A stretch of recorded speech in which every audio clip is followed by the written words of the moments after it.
like right in the perfect. 'Cause you're my golden hour. Man, my tan be looking nice today now. Yeah, you big shiny. She moisturized as hell. The color of the sky. Yeah. You set my world on fire. God, you guys are gay.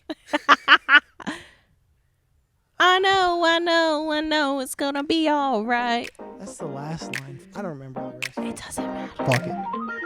Is it even recording? Are we just talking? It's recording. Oh. I didn't start the stopwatch yet. Oh, right. Wow, so cut all of that No way.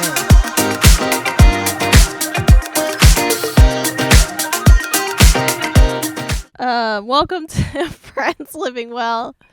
Welcome to another episode. Another episode of Friends Living Well. This podcast is a production of Full Living Wellness, Nikita's therapy practice that I happen to work for. We're licensed in Pennsylvania, New Jersey, and Florida. We do a lot of cool shit, so check us out. Yeah. FullLivingWellness.com. fulllivingwellness.com. FullLivingWellness.com. We're on all the socials. Disclaimer, this is not therapy, and it's never gonna be therapy. Oh my God, clip that. That's Okay. the new song from now on. It's just not. It's not. It's never gonna be that, and it never will. And Stop trying to make it that. stop trying to make it therapy, you guys. Here, how about I give you this notebook? There you go. That is what it is for. That is what it's for. We're coming to you poolside. We just She pretty as a motherfucker. I don't think that's something. All day long in my head. We just got done being mermaids. Mermaids, we had so much fun. It was so fun. Lily had fun. Lily. She's wagging her little butt. So we're gonna talk about a couple things today. We're gonna do another segment of what did you call it? Sour one. Of sour ones, where we feature a sour candy, give you a live first reaction, and tell you whether or not it's gonna help you with your panic attack. Insert cute segment image now. And we have a new candy for it today. We have a new candy. It's called, I looked up a list. I have a list going of what is known as the most sour candies out there. And so this is one. It is called Toxic Waste. And look at the cute little... Very cute. It's very camp, and we love it. Also, I know we talked about the raffle basket that we're putting together of cute things. Yes, that is in the works. Is one of those going to be in there? It is. I got enough so that way we can put one in there as well. So love that. That's going to be super cute. So we're going to try that out. My favorite part is the little slime lid that they have. It's the slime lid. They know they're Nickelodeon. Do we know what flavors are in there? That's why I wanted to pull them out, because I'm pretty sure that they're all different. Okay, black cherry. I will not be partaking in that. Blue raz. That's a high possibility for me. Watermelon. Ooh. Hi. Lemon. And then there's a green one. I don't know what that one is. Queen. Apple. I think that one fell flat. I think I'm gonna go watermelon. Which one do you want, Tom? He wants the black cherry. Okay. And Lily wants one too. What one are you doing, Keith? Black cherry. Or should I do blue raspberry since you're doing black cherry? Oh, blue raspberry. Did you like the Miss V's blue raspberry one? Mm-hmm. Maybe. We didn't think it was sour enough. Yeah, remember, because I was like, blue raspberry is not my favorite litmus test for how sour it is, because it's just so good. I really like how little and... It's very tiny and cute. It's in a package a lot like a warhead, but it feels like it's like 2/3 the size of a warhead. All right, everybody listen. Ready? I got one for you. Oh, he's getting it. He knows how to ASMR. Okay, they don't have any coating or anything. No coating, just a hard candy. I put the AS in ASMR. I'm ready. I'm ready too. God bless.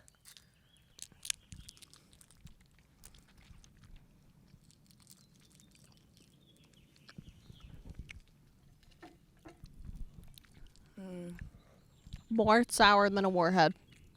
For sure. Oh, I like that. It's sour. Oh, sour. Oh, shit. She tapped out. Mouth.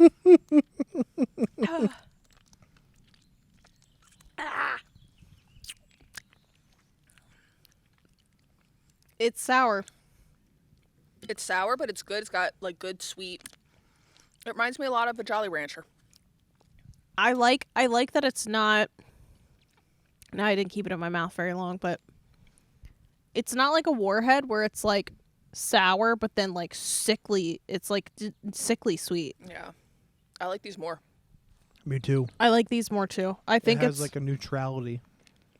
Yeah, it doesn't. Yeah, I feel like it's more sour. I think it's just better. These are a winner so far, man. All right, Flavor's awesome. I need a power through. It's not as sour as I expected. But then I'm again, waiting for something to be so much that I can't eat it, and then I'll be like, that's sour. Same. I think me and you are the same like that. Yeah, This did not bring me to my edge. I love sour. Me either. And she'd be looking for that edge. You talking about edging? Talking about edging? Or engines? I don't really eat sour stuff. I'm a fan. Okay. I love so they're a sour winner. stuff. We'll have to see if this brand has other stuff too. I've never heard of it before until I literally looked up what are some of the most sour candies. Then I found it. It does have a caution on here. Consuming more than one piece at a time may cause irritation of mouth. Because of the... Yeah, of course. Sensitive individuals should not consume this product. Me.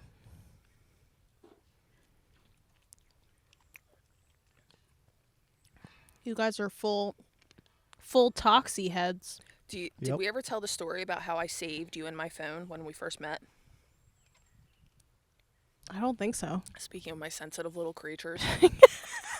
So when you meet somebody and you save their number, you do what I do, which is for a few months, you leave the number in there, and then every time you have to go find them, you have to go through the text. That's like the awkward phase of the relationship at first.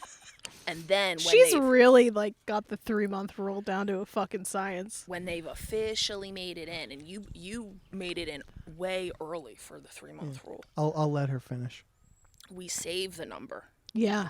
That's pretty serious. A few years into it, we'll save an image with it. You go to that right away. I wait a few years. I got to really feel out the image for you and then identify with I only do it with my favorite people. And not everybody gets an image. Oh, okay. I thought, all right. But, so I met you and I was like, all right, I got to save her number. And now you know it well because you see it pop up on my phone. It's really funny. All the time, but I saved it as Kelsey Hunter -Mahone. Wife. So that way that's what There's pops multiple hyphens too. I think is it Kelsey Hunter -Mahone -wife. Yup. And that's what pops up the full time. Every time you text me in like a band of a circle, so the full thing comes through. That's so funny. And you were like, oh my God, it's because you love me so much. You're so in love with me. And I was like, it's that too, but it's also because you be needy. And so I'm going to list you as a wife status. I need the status. I need the words of affirmation. Yeah, and that's how I knew how much to put in our relationship. And then I bought you a hoagie dip the following week, and I locked you in. And it's a lifetime of love. For life now. That's so funny. Damn, I am sensitive as... Every time I see your name pop up, I think of that being at the vault and that happening. You were like, because you're so in love with me. Like, I'm your wife. I was like, that's one part of it. It's more about what you need, but let's she let it... pretty as a motherfucker.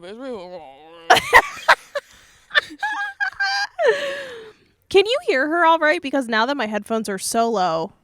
I heard her fine before. Let me see. She wants me deeper in her ears. I just want to make sure. I like these more than the Warheads. Warheads are not. The sour doesn't last long enough for me. I thought the sour was going to be all the way through on these. They turn sweet. They do. Just a little sweet, though. The sour lasted longer. Just a little sweet. Not for children under 3. Another reason we shouldn't have given it to you, Kelsey. Just because I'm a baby. Can you hear her, though? Yeah. Okay, cool. Okay, Kelsey, so what are we going to talk about today? Well, Nikita had a genius idea, as she typically does, to read some, like, relationship advice stuff. I get the best. All right, so you know how Reddit sends you, Reddit and Quora, they send you emails every day that just gives you like little taglines to try and hook you and get you on there. It works. It's successful. It gets me on there like 9 out of 10 clicking times. that shit. But yeah, they give you such good little like I mean, that's what people do. They go on there and they ask for advice on the things that they're dealing with. Yeah. And so I thought I would read a couple of titles, and then we would decide which one we want to talk about. So I'll read a couple. The first one is, my 30-year-old female fiance, 30-year-old male, has slowly opted out of housework and now does nothing. Oh, this is so common. So that's a super common one. So there's one. The other one is, my boyfriend, male, 27, does not want us to go to my best friend's wedding, female, 26. He's making me choose. Choose like between the relationship and going. It says, the summary says, my boyfriend of 2 years is making me choose between him and my best friend's wedding. He's been sulking about it and he does not want us to go. Because it's on his birthday. Oh, poor baby. Yeah. Okay, now the third one is, my fiance, 31 male, repeatedly lied on our anniversary trip. I'm 31 female, having a hard time moving forward. Damn, all of these are good. I know. Should we just go through the first one and then? Yeah, let's do it. All right, remind me of the first one again. I'm going to read you more of the details. Yeah. I'm intrigued. The summary is, my 30-year-old female fiance, 30-year-old male, has slowly opted out of housework and now does nothing. Yeah, this one's I feel like this is one of the most common things couples come in about is the discrepancy between shared household chores or finances in that way, but of just who is doing what, and is one person doing much more than the other person, which is usually the theme of things.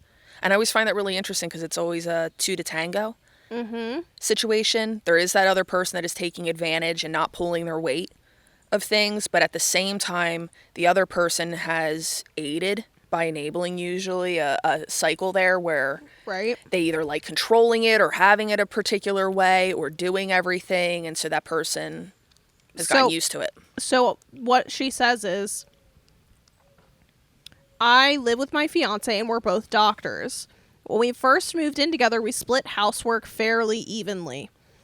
After some time, we had a few conversations and agreed to divide the responsibilities. He would take on the, quote, bigger weekly tasks like walking the dog, mowing the lawn, and deep cleaning the house once a week, while I'd handle the day-to-day stuff like cooking, cleaning up, afterward, laundry, dishes, and general tidying. Already sounds like a discrepancy in my mind. Yeah. It wasn't 50-50, but it felt like a fair trade-off at the time. At least the both of us were contributing. A few months ago, he started outsourcing all of his tasks, hiring cleaners, lawn services, even dog walkers. His reasoning is that he works hard, earns more, and can afford it. In parentheses, he was raised in a pretty well-off family and has always been used to just paying people to do things.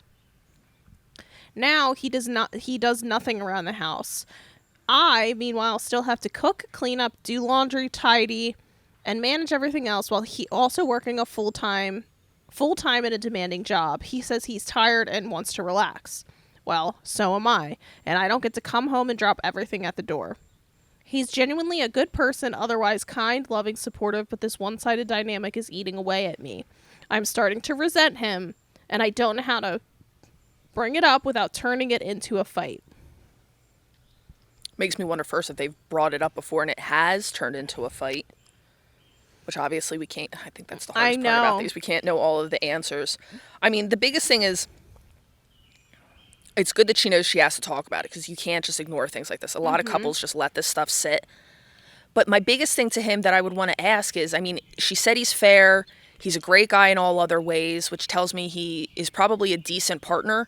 I would want to phrase it as, how do you feel about the fact that by outsourcing, which is absolutely fine if you have the means and ability to do so, but in outsourcing, you've left your partner doing a great deal of work and she feels the labor of it, and you don't. Yeah. And especially if you have the ability to aid her in some kind of a way, how does it make you feel to not be aiding her? Yeah. And then how do you think it makes her feel that you have the ability to assist her and she's watching you sit there while she does it every day? So it's... Yeah, because my initial thought was like, well, if you're both doctors and you both make enough that you could both pay for the outsourcing, then like, can we just throw that as we split that and now we just need to separate the daily tasks? Like, if we're okay with outsourcing, then what do we do with the rest of the stuff? And usually if I'm working with couples where both members are high accomplishing, that is usually what they have to do. Well, yeah, why not outsource more? Exactly. If you're outsourcing 50%, what's 80%? Yep. If both of you are working. If you don't feel it. Yep. Yeah, if you don't care. Yeah, if you're good for it. Yeah. You know? So I wonder what circumstances are there for her financially that for him he's able to more and she's not able to more. And I also like hear a judgment in like he was raised pretty well off and he's used to just paying for things. And so there's certainly, it sounds like there's some feelings on her part of like what is like good or valuable like as a partner. Absolutely. Like, you know, she might not be recognizing that a definition for her partnership could be that a partner doesn't do those things at all. He calls and makes sure that the maid shows up and takes care of that. But he bankrolls it, you know, so... She might have some different expectations. But if she grew up in a household where, say, her dad worked a 9-to-5 job and came home every day and cooked a meal and also took care of the laundry, she might have a subconscious part of her expecting even a wealthy partner who doesn't have the time. That's still part of the definition of a partner, right? Yes. And I'm reading this now. Edit at the end. Okay, people are madder than I thought they would be. First off, he did offer to pay up for my half of the housework as well, but I did not take him up on it. He's not really a bad guy. I was just wondering how to have the conversation. So that just goes back to that, like, your idea of, like, what is maybe good or okay that a partner does is different. And she's obviously coming, I don't want to say struggling, but I would say she's definitely redefining that. I see that happen to a lot of people, especially if you grew up with working class family and maybe you're at a higher means than your family ever was. You have now a different lifestyle and definition of some things, but have never confronted that before. Yeah, and it's funny, like all the top comments are, why did you stop him? Let him. The other one is, if he offered to pay someone to do your work too, I don't see a problem here. Enjoy your success. The other person said, instead of being mad, why not try this option for a month or two and see how you feel? So basically being like, see how it feels. You can't be angry at him for not doing things your way when you also refuse to do things his way. Yeah, good point. That's pretty fair. So most people on here were saying, like, basically, like, the top comments were like, why are you complaining? It is a good thing to have to complain about, right? It is a good thing, you know, and yeah, that is a good thing to complain about. But that's, like, one thing that I've noticed from, like, watching clips from couples therapy. It seems like the person that's like coming in the relationship kind of being like, well, my partner needs to do blah, blah, blah. Oh, that's always the person that has the most work to do. Always seems to be the person that needs the most work. Absolutely. That gets the therapized. I have to hold back my smile when that person opens a session because I'm like, oh, you're my white whale. She's fucking quoting Moby Dick. That's crazy. Okay, the other one... Especially because I even want to expand on that. Like, yeah. I think that that's always such a big tell because I've learned that a huge part of loving relationships is accepting people for who they are and where they are. And so if anybody is coming into a relationship or couples therapy and their goal is this person needs to change in X, Y, and Z, off the bat, I recognize that as you are not practicing how to fully love that person as they are right now. You might be right about the direction of the things that would benefit them. They might even want that themselves. You could be correct, but you probably are not focusing nearly enough on just loving that person in front of you exactly as they are. And that to me is such like, that's relationship work. Yeah, because I feel like what you're saying is that, you know, if you're not like loving the person in front of you, then it's you're like, you like the idea of this person. Yeah. And a version of them that they might not exist, perhaps.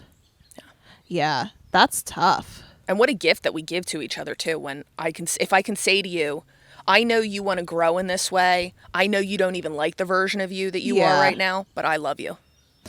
Yeah.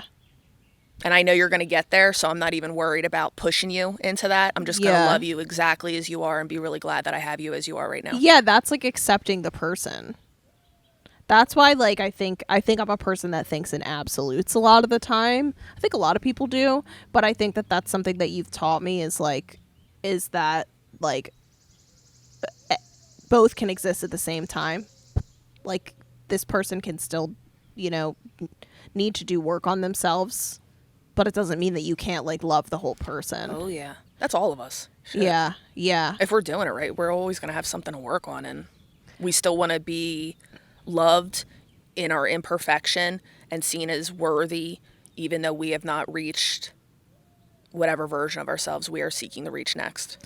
Yeah, and I feel like in a lot of circumstances, like in relationships when you're in your younger years, like at least for me, a lot of situations that I was in where somebody was like giving me feedback was always kind of like it was always kind of like associated with this sense of like, you don't love me anymore.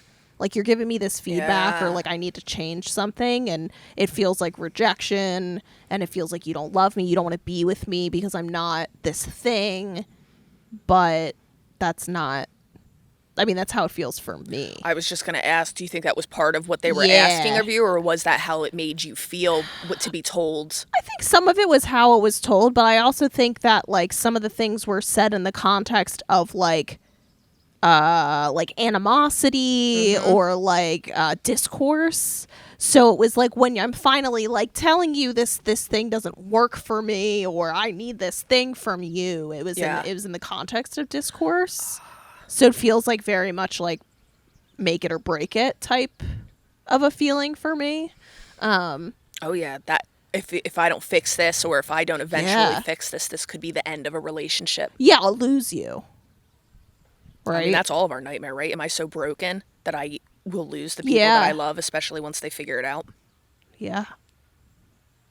Yeah. Yeah, big silent for that one for everybody. It's just like, hard swallow. Tom puts the fucking crickets sound in the serious background. Yeah. Yeah, no, I think that's interesting how much even just like a common topic such as like household chores can prompt such like a deep dive into the human experience. Always. That was one of the first like examples that was used for me when in couples work and courses, is if you have a couple that's coming in and they're arguing over the trash, it's not the trash. Right. It's never the trash. It's never about the trash. Yeah. It's, I feel like I do more. I feel like you don't do enough. I feel like you don't see the things that I do. I feel like you don't care. It's all of that kind of stuff than it is who's actually taking out the trash.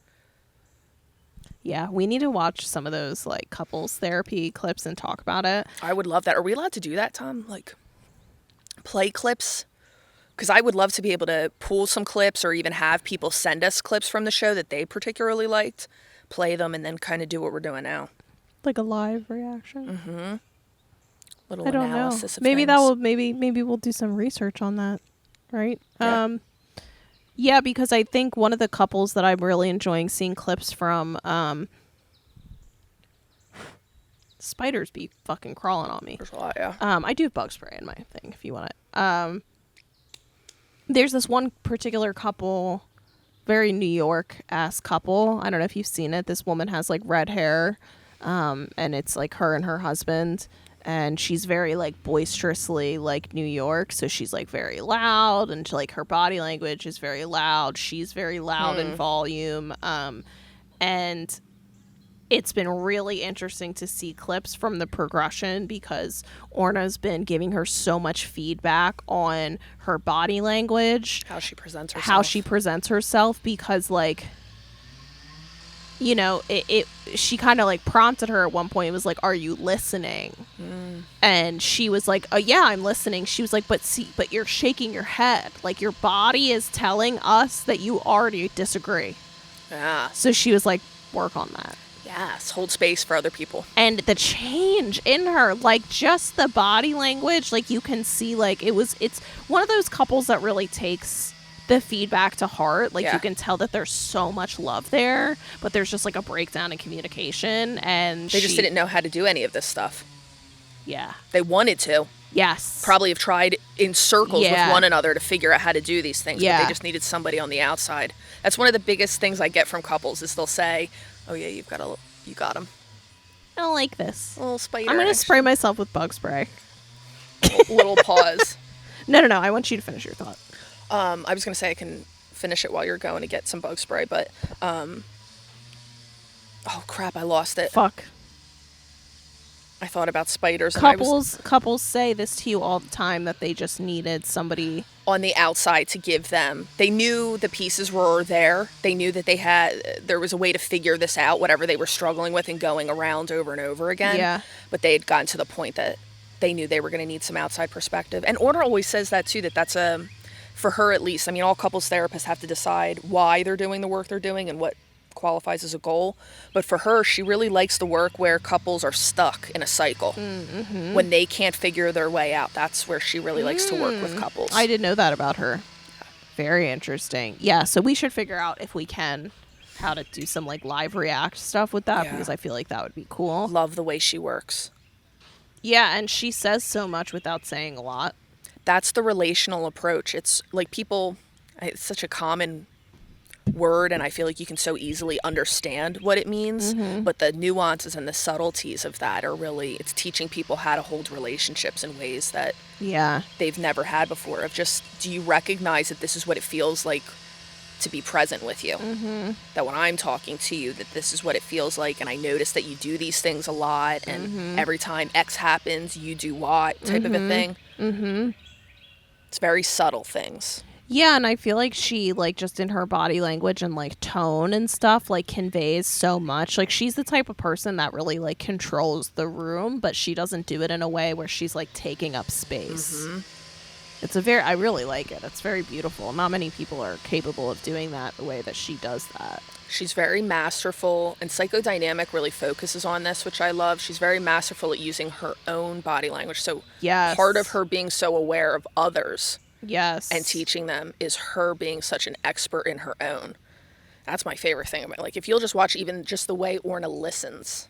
Yeah. Oh, yeah. She says everything just in her body language and on her face. Yes. Of when to continue or when something is important and significant. Like, there's something there. Keep going with that. Yeah. Very masterful. and she does this, like, thing where she just goes like this. And it's like, elaborate.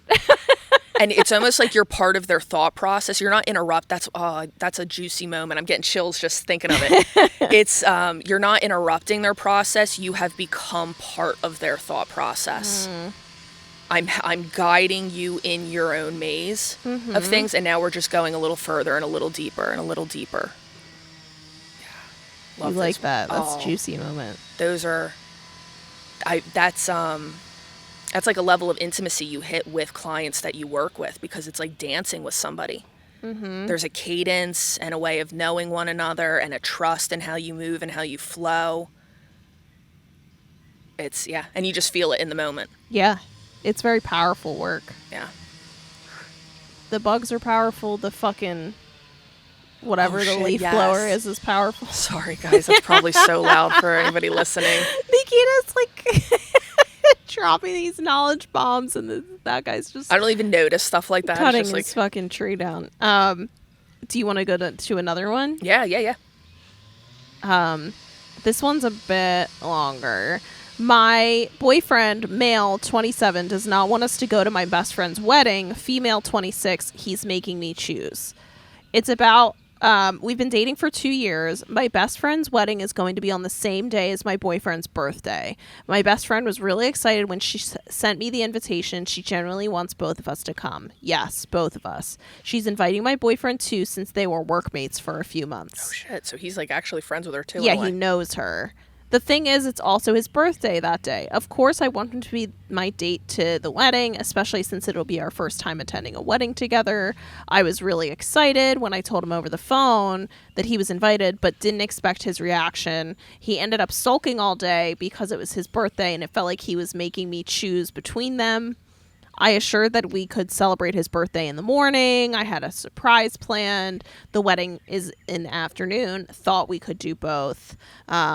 They both mean so much to me, but when I tried to explain that my best friend's wedding is a once-in-a-lifetime event, he got even more upset. I also reassured him that this doesn't make his birthday less special, but he's still sulking about it. I don't know what to do anymore. Is this still healthy? Tom's got a strong opinion. I'm going to let him start.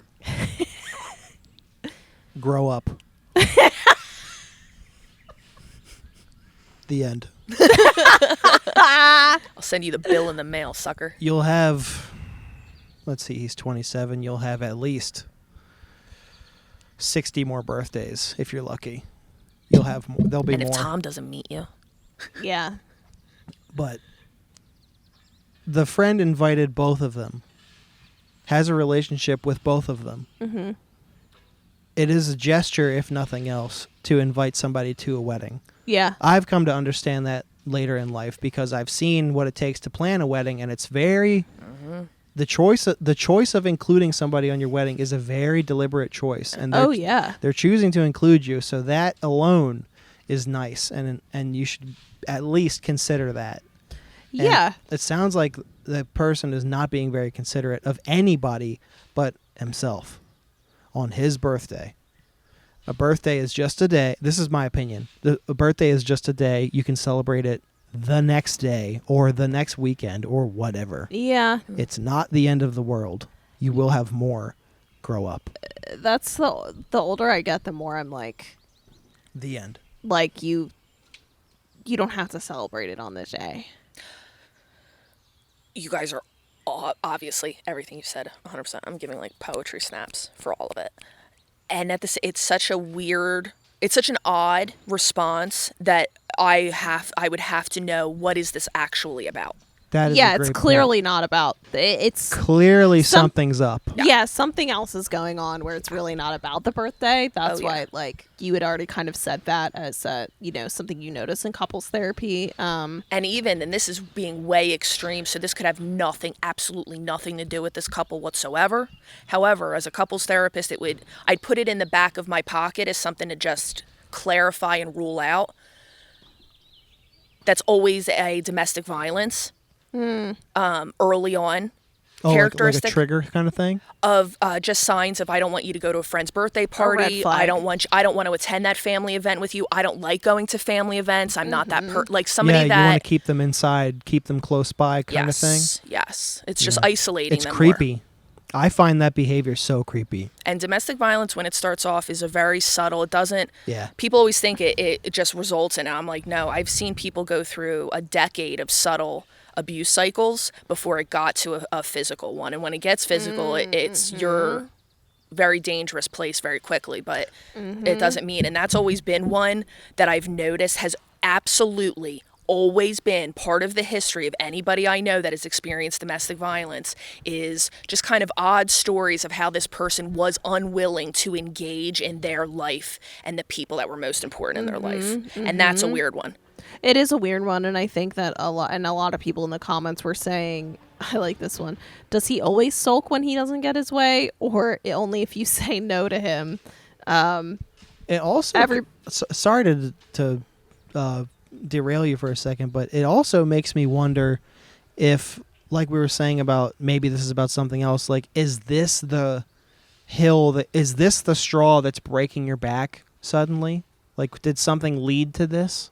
Right. Like, what else is there? Yeah, like, why are you posting about like, again, it brings me back to like what was happening before this. This is not the only thing in this relationship. No, and that's where it's like I could put myself in their shoes and be like, oh, like, I'm going to put this story online, and depending on what people say, this is going to be like my like make or break decision of like, yeah, like this matches some other things that I'm seeing about this person that I don't like. I didn't even think about it from that perspective too. That's a good point. It's because girls break up with people in their head before they ever break up with them. Yeah.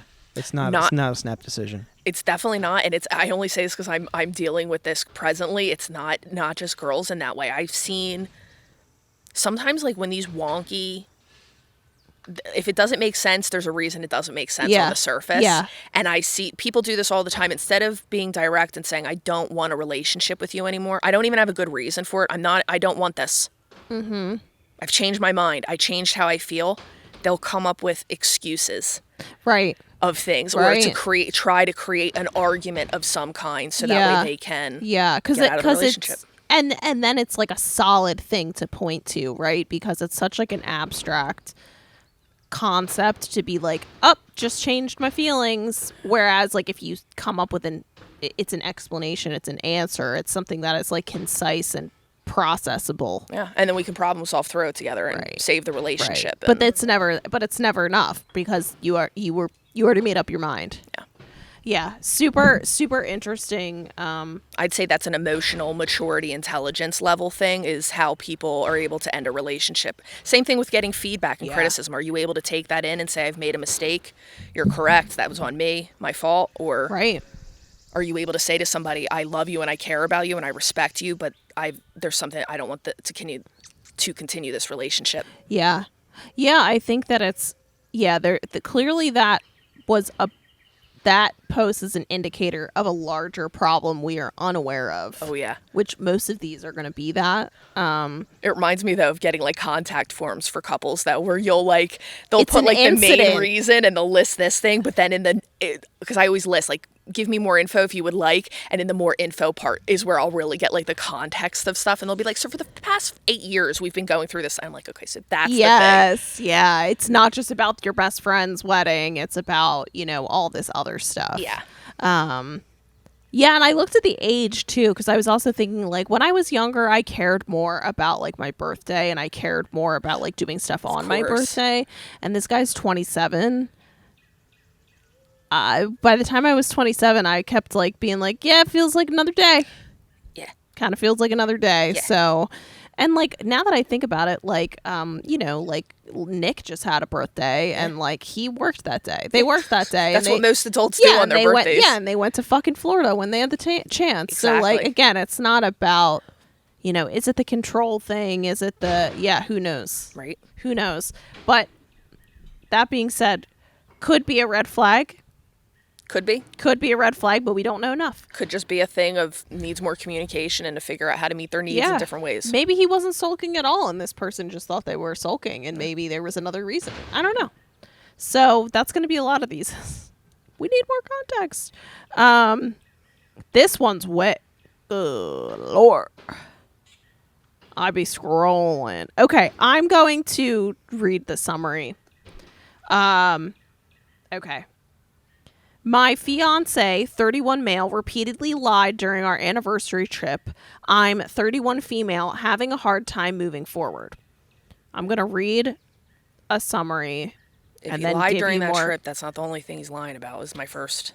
Together for 10 years, best friends since middle school. I've built our future while my fiance struggles with ADHD, weed use, and lack of motivation. I plan everything. He hyperfixates on hobbies, avoids responsibilities, and recently lied to me multiple times on our anniversary trip about going to a dispensary instead of driving straight to pick me up after we were apart for 5 days. He calls himself, quote unquote, not good enough, but doesn't take action to grow. I love him, but I feel like I'm the only adult in this relationship and worry I'll be alone if we have kids.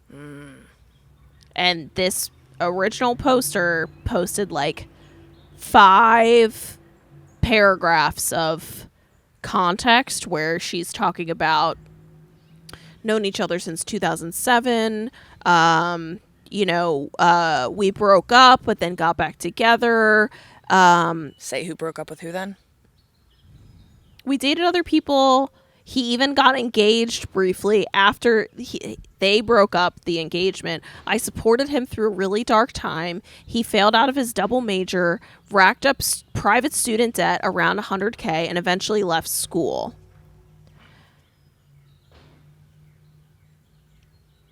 Oh, man, there's a lot in here. Sounds like it's a long. Very long. It sounds like on and off. We got together in 2014 after an unexpected night of closeness, a couple months after I ended my high school relationship. He had plans to study in England and left a few months later. Even though we said, I love you before he left, he quickly became distant abroad, stopped saying it, barely called, started partying, experimenting with weed and psychedelics. He ended up failing out again after a year and came home suddenly. I broke off the short-term relationship I was in, and we officially became a couple. We've lived together ever since. I went back to school and eventually into a doctoral program. He slowly got his associates and then completed a bachelor's in software engineering. He hasn't found work in that field yet, is now getting a master's in finance while bartending. Between the failed college stints, he pays $1,000 a month in private student loans. That's crazy. He has ADHD and struggles with planning deadlines and follow through. He gets overwhelmed easily. Oh my gosh. And really takes initiative when it comes to responsibilities. I've applied to jobs for him before. He got 2 interviews from them, but barely applies on his own. I've tried to encourage him to build a portfolio, network. Instead, he hyperfixates on hobbies, in parentheses, like sailboats lately, and uses weed, dab pen, constantly to cope with stress. I quit weed years ago when I started my doctoral program, and I feel like it's holding him back from the partner, and man, I need him to be. We recently celebrated our 10-year anniversary with a trip to Colorado. Colorado? And you don't want this man smoking weed? Sorry. Come on now. Enabling. Come on now. Where he flew in to meet me after I attended a conference. Before the trip, I told him how frustrated I was that I'm always the one carrying the long-term vision and planning, that I feel his cannabis use is impairing his motivation, and I'm hurt that building a life with me isn't enough motivation for him to move forward since he justifies his hyperfixations as motivations for him to complete school assignments or applications.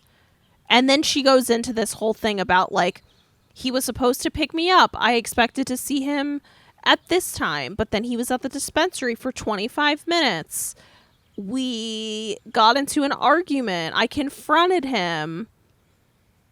That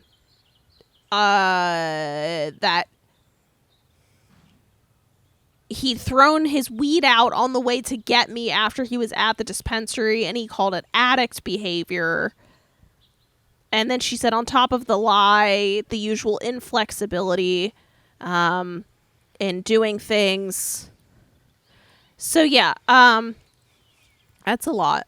I mean, this is like the classic, though. This is a couple who, and especially when they start off really young like this, I think she said it was back in middle school or high school or whatever that they first met. Yeah. They have a very long dynamic with one another where whenever he needs saving and is at his most desperate point, she comes in and saves him. Right. Right. And that works well for their relationship for a while until he either probably gets resentful and or just simply isn't happy with his life. And then she also gets resentful of him because even though she picked a partner who doesn't have any of their stuff, is now mad at him for not having any of the stuff together that he never entered the relationship with. Right. Right. And then probably had a conversation about it and then expected everything to be very different after that conversation, and not enough time had passed for things to change. Yeah, because I mean, these are pretty big things. Big, like habit, significant life changes have to be made to build the habits that this person is saying she wants in a partner. And here we go again, where before we even get to the behavioral stuff, there's so many of the emotional pieces as to why a healthy man who obviously probably wants to be a provider or seen by his partner as capable and being fulfilling to them is living in this role. That's not something that, like, obviously this person is not happy. This is not something there. So I would really want to dive into that with him before we even get into any of the, what are the action steps and how behaviorally can you change these things? Yeah. I would want to go through. So basically for the past decade, you've been on a spiral of turning into somebody you don't want. How does that feel? Yeah. Let's sit with that for a minute. Yeah. And then your partner has been shaming you and belittling you for that because she also knows that this isn't the version of you that you should be. Yeah. But now that's coming out in this really toxic way where I would imagine anything he does, he feels about this big with her. Yeah, 100%. And 100%. Yeah. Which just probably reaffirms what he's thinking about. Himself. Right. Man, this is certainly reminding me of somebody that I know in my life that is stuck in a cycle. And I would love for that person to have a session with you, but it's not possible because you're my best friend. That sucks. We just need another one of me, which I did meet this week, so maybe they could help. That's why I sent that info. I was like, she's like a me. So it was interesting when I met her. Yeah. Yeah. Yeah. Very. There's a lot to unpack with that. And I'm curious if she did an update. The last sentence she said is, I still love him, but if this is what our 10-year anniversary trip looks like, what does that mean for the rest? And see, he knows that too. Like that idea that she's already got one foot out the door of the relationship. Mm-hmm. It's if you do not get your shit together and fix yourself, I will leave. And he's already very aware of that. This is the most concerning part. Update. Or like they added more info. He has been working with a therapist for a few years, knows he needs to change therapists since she also enables him. The current therapist threw boundaries out the window, has gone through 2 divorces in the 5 years we've seen her, smokes cigarettes and weed herself, so she isn't the most helpful in this scenario. I mean, there's a lot there, but it sounds like this therapist doesn't seem like the best fit for him. I guess so. He's also working with the nurse practitioner for med management. Blah, blah, blah. There's a lot. Oh, yeah. Yeah, I mean, again, it's kind of this idea of like, you know, this is like this event that happened, this anniversary trip that happened is just bringing forth all of these other questions that she's having about that probably exist all the time, but they just don't address. Yeah. Yeah. Yeah. Especially in long-term relationships, man. There's things. I can't imagine that. I can't imagine. I am such a different person than I was in high school. And like, I can't imagine being with one person through that. That's really a crazy concept to me. Literally growing up together. Because we change so much. So much. You know? And especially, I mean, you and I got pretty lucky. We knew what we wanted to do. Like, we had an idea. Get lucky, yeah.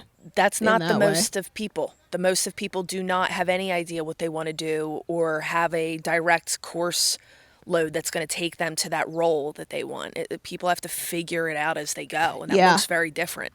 Yeah. No, I agree, and I think that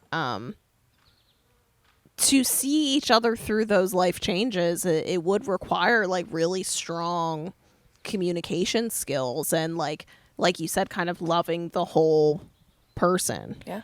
And being on the same page with values and Gottman would call this your shared house. You know, what are the things that you want to build together and have a life filled with together? These are the things that'll get a couple through just about anything. But if you have those matching, even if a couple in their current place of lifestyle aren't aligned, if their long-term goals, that what they want are, you'll get really far. Right. And that can help you. Like, I know you're not where you want, but I know you want the exact same thing that I do. Yes. We'll get there. Yeah, I think that that's that growth piece of like, you know, loving the whole person and like, you know, I will see this through together because I know we have the same values and we have the same goals. They align. And you know me, I'm always talking about the difference in that tone that does in relationships. I talk about this with parents a lot too. I I usually like to even phrase it as whatever it is that comes up as a concern for you, rephrase that as they are capable of doing that thing. It's such a good practice for that person that's already fearful of that other person. But it changes. Like with this guy, I would want to be like, I know you can stop smoking weed. If you want to stop smoking weed, I know you can stop. Yeah. And I know you don't have it figured out yet what you want your dream job to be, but I know you're going to figure it out. Just keep putting yourself out there. Let me know what I can do. You're going to figure this out. Whatever you're concerned about, just keep empowering them with it. Yes. I see that puts people in a position where they're able to actually make the kind of changes you would like them to make. Yeah. Yeah, because like you're saying, like it sounds like there's lots of situations in which this person is like probably feeling belittled. Right. So you're changing the narrative there of, I'm bringing up the concern. I'm still sharing the same information, but I'm doing it in a way that's like coming from a place of like capability versus incapability. Yes. Yeah. And that's usually where I have to tell that other person in the room, like, you're right. Like everything you're saying in the direction you want to go in is right. We just have to go about it in a different way. So just be patient and keep trying, because they're usually pretty exhausted of putting the effort in.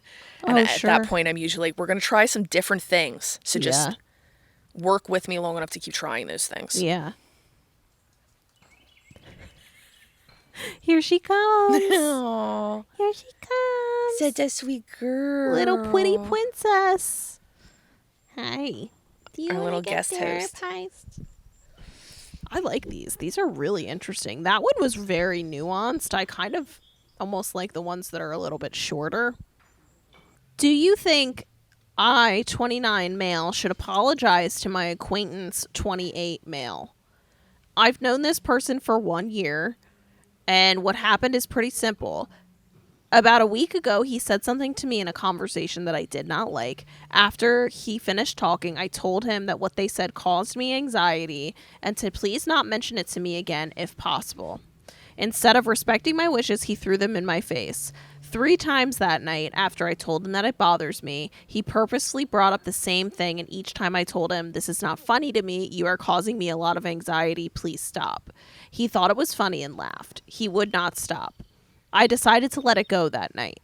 Fast forward 2 days later, I see him at the park again. The first thing he does when I walk into the park is bring up this statement again. I let it go again. Then, when I was putting my dog's leash on to leave, he yelled out to me, once again purposefully mentioning the thing that triggered my anxiety. I turned around and yelled, "You need to shut the fuck up. You are a bully and you are an asshole. Do not speak to me anymore. Go fuck yourself."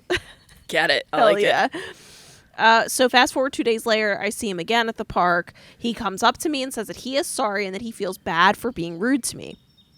I told him that it's okay and I forgive him, but I did not apologize for what I said. I don't feel like I owe him that. I was very clear about the fact that he was bothering me, and he continually pressed my anxiety buttons on purpose. Dude was an asshole in the moment. Do you think I should apologize for what I said? I was very unsure how to feel. Nah, you did good. And it's okay that you feel guilty. Yeah. Just because you feel guilty doesn't mean that you've done something wrong in setting boundaries. Yeah. Always remember that. Just because it feels a little off, that just means you're uncomfortable and unfamiliar. Does not mean that you are doing something wrong by setting boundaries. Yeah, that uncomfortable feeling you feel is going to come from doing those types of things. So just like because you feel uncomfortability doesn't mean something bad. It doesn't mean that you're wrong either. Yeah, it doesn't mean you have to do anything differently. It's grown up. It's good for him to feel that empathy and consider like that. Heck yeah. I don't think I've ever, even when the person has been very wrong, I don't think I've ever not had a part of me because of my people-pleasing side where it's just like, let's just keep things calm and keep it going. Mm-hmm. But when I address my needs, that part always comes up. I'm always right. Yeah. It's always good that I need to say it, but I always have that part of me that goes like, maybe you just keep it to yourself. Yeah. No, I think that's I think that's a lot of people share that experience. Yeah, that's why I wanted to say you're not alone. There's nothing. Yeah, and it sounds like you stated a very clear boundary. You communicated very clearly. And if that person, I think, really was coming from the same mindset that you are coming from, which is like, we're sharing space, we should respect each other. I would care if you felt uncomfortable if I said something, so I expect that back from you. Right. You said what you wanted. And you said what you needed, and they picked it up on it, and they repeatedly used it for to make you uncomfortable. So it sounds like that person needed a super direct feedback, like, shut the fuck up, you're an asshole. And they apologize to you. Yep. Which some people need. Like, I don't know why that is, that some people, you got to be like, really, but it's not until you are allowed with it and show the emotional side of it. I've tried telling you nice, calm, and completely regulated that I don't like what you're doing. Yeah. But something about showing the emotion, and there's nothing wrong with that either. It's another thing I see people shame themselves all the time for showing that they're angry or upset. There's nothing wrong with that. Show your emotions. Yeah. Those emotions are supposed to be expressed and demonstrated in a way. I'm not saying go off on somebody. Don't go ham. Don't go stab anybody. But there's nothing wrong with you showing that I don't like that. My tone shift. I'm going to talk to you in a way where you can see that I'm upset about this. Yeah, I think sometimes you have to speak somebody else's language, and if they're kind of like in that, like they communicate loudly, boisterously. Yeah. Sometimes they benefit from that response back, even though that might not be your regular. Right. That's like approach. My neighbor. We got into it, and now he's like, he's in love with me. He's always like coming over and hanging out. He showed his dick. You had to bring your dick out, show him that it was bigger. Yeah, we had to go gorilla style. Y'all had to go gorilla style. Yeah, and you fucking won that shit. I was like, I don't want to be this gorilla, but if you make me be a gorilla, we're gonna. But my Delco Hoagie accent about to fucking come out. Yeah. He liked it though. He respected it. That's really what it was. He was like, "Oh, I really respect." Yeah, and he said that to me afterwards. He was like, "I really respected how you handled that." Yeah, like some people are just like that, and it's even though it might be very different from. I'm not a very confrontational person. You have to really like put me in a position to get there. But yeah, I would love to see you confrontational. Just by the way, I've never seen that, and I would really enjoy that. I don't think you've ever seen me in a position where anybody's like actually upset me or.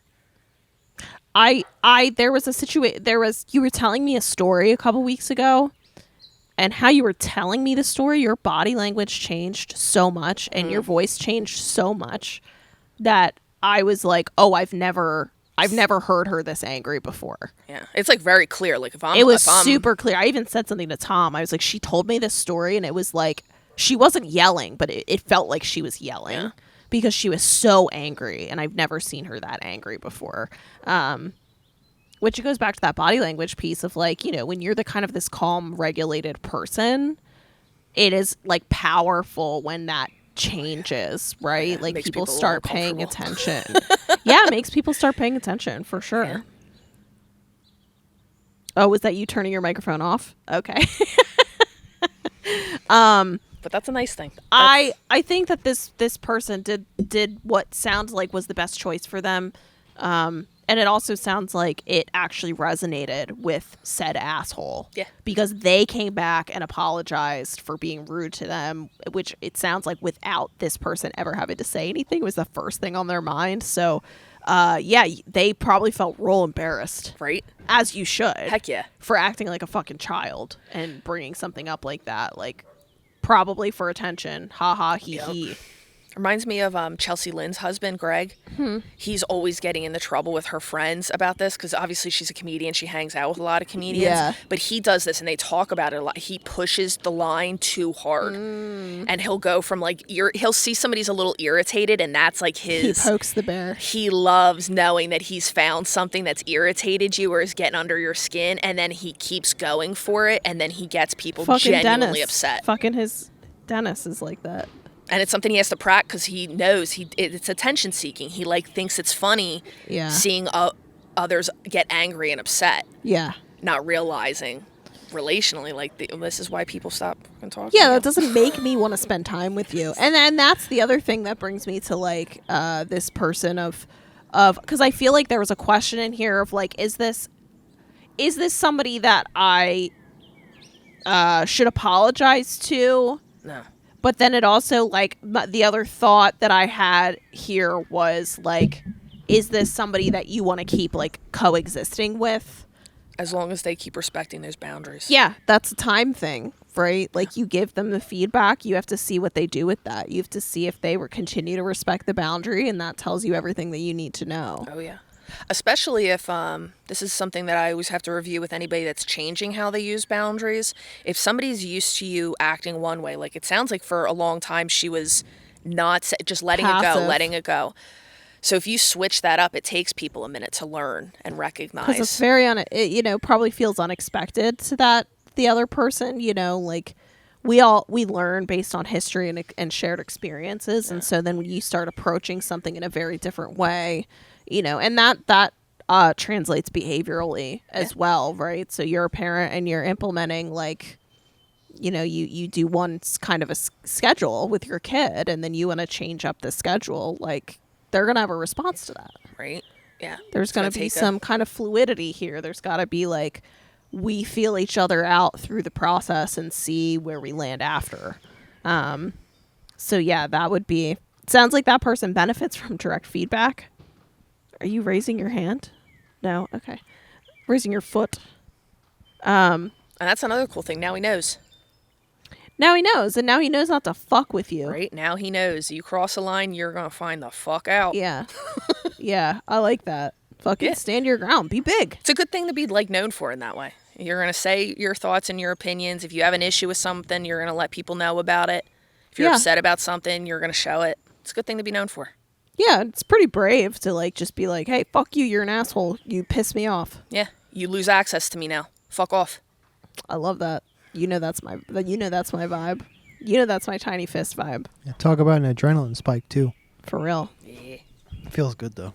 It's funny. Tom recently has had the time for fuckery.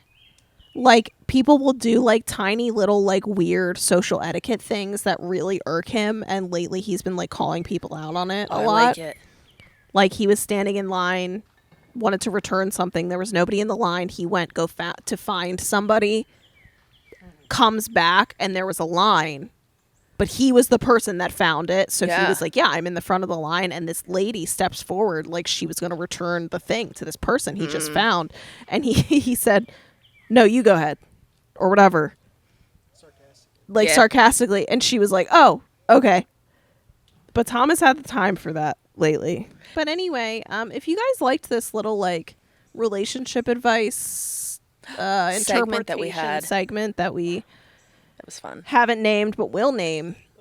There will be more. We'll post on our stories. We'll ask for some. And send in your questions or just scenarios that you guys need feedback and advice on, because I feel like that's one of my favorite things is when we're given topics like that, and then we can just riff on them. And we'll keep it anonymous too, so if you want it to be anonymous, just be like, hey, don't include any of my information. Of course. We'll chat about it. But if you want us to shout you out, be like, shout out. We will shout out Sandy every time Sandy slides in the inbox. Same with Laura.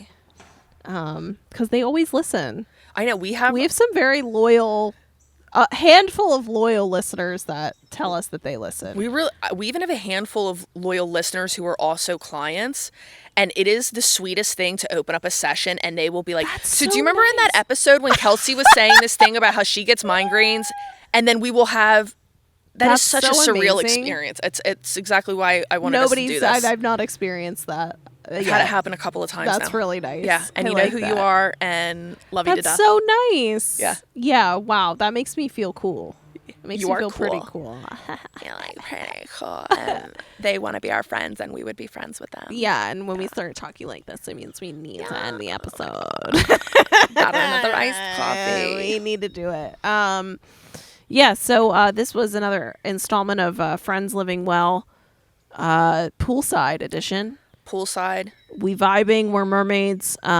Please engage with our content. Super helpful. If you leave us a review, that's even more helpful. It'll help people find us. That would be really great if you could share or comment or any of that stuff. So we will see you guys next time. Be safe. Love the hell out of you. Adios.